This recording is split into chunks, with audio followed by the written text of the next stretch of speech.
کسی زمانے میں ایسا ہوتا تھا کہ جب کوئی بیمار ہوتا تھا تو سب سے پہلا کام لوگ یہ کرتے تھے کہ صدقہ دیا کرتے تھے، ڈاکٹر کے پاس پھر جایا کرتے تھے، حکیم کے پاس پھر جایا کرتے تھے، سب سے پہلے اس کی جان کا صدقہ دیا کرتے تھے۔ صدقہ قضا کو بدل دیتا ہے، تقدیر کو بدل دیتا ہے۔ صدقہ سے اپنے مریضوں کا علاج کرو۔ اصل ڈاکٹر کے پاس جانا، علاج کروانا سنت ہے، اس کی ممانعت نہیں ہے، لیکن یہ بات ہمیشہ ذہن میں رکھیے گا کہ ڈاکٹر کے پاس دوا ہے، شفا نہیں ہے، شفا اللہ کے دستے کرم میں ہے۔ اس لیے جب بھی بیمار ہو جاؤ تو پہلے صدقہ کرو اور پھر ڈاکٹر کے پاس جاؤ، اللہ اس صدقے کی برکت سے ڈاکٹر کی دوا میں شفا رکھ دے گا، کیونکہ شفا تو اس کے حکم میں نا، چیزوں میں تو شفا نہیں ہے، وہ تو اس نے حکم جہاں دے دیا وہاں شفا ہے۔ حضرت موسیٰ علیہ السلام کے پیٹ میں درد کا احساس ہوتا ہے تو کوہ طور پہ چلے گئے، کیسے جلیل القدر نبی تھے، اللہ سے ڈائریکٹ رابطے تھے، اور جا کے کہا مالک میرے پیٹ میں درد ہو رہا ہے۔ اللہ اکبر۔ گھر کے نجی معاملے بھی رب سے ڈسکس کرتے تھے، اور کوئی جو ہے وہ ایسی چیز ہوتی وہ بھی رب سے ہی عرض کرتے تھے۔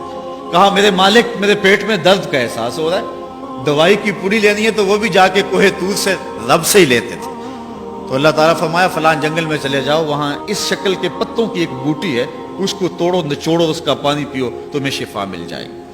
حضرت موسیٰ علیہ السلام گئے اور جا کے بوٹی کو توڑا نچوڑا، پانی پیا، شفا ہو گئی۔ کچھ عرصہ بیتا، دوبارہ اسی طرح کا درد جاگا۔ اب نسخہ تو ذہن میں تھا، کوہ طور پہ نہ گئے، اس جنگل میں چلے گئے اور جا کے بوٹی کو توڑا، اس کے پتے نچوڑے، پانی نکالا، پیا، لیکن درد اور زیادہ بڑھ جاتا۔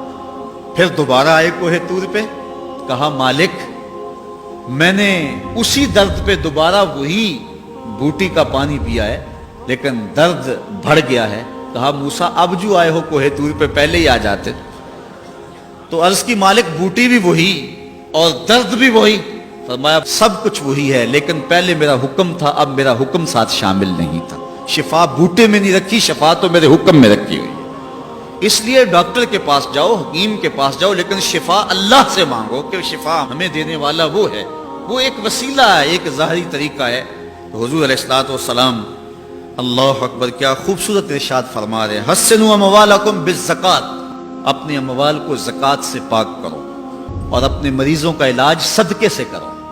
جب مصیبتوں اور اذیتوں کے طوفان تمہاری طرف منہ کھولے ہوئے آئیں تو اس وقت اللہ سے آہوزاری کرو، اللہ کی حضور دعا کرو، التجا کرو اور اللہ سے مدد مانگو۔ وہ بلاؤں کے رخ کو موڑ دے گا، وہ مصیبتوں کے رخ کو پلٹ دے گا تمہاری جانب۔ لیکن جب تم یہ مزاج نہیں رکھو گے تو مصیبتوں پر مصیبتیں آتی رہیں گی۔ اس ویڈیو کو شیئر ضرور کیجئے، ہو سکتا ہے آپ کے ایک شیئر سے یہ بات کسی کے دل میں اتر جائے۔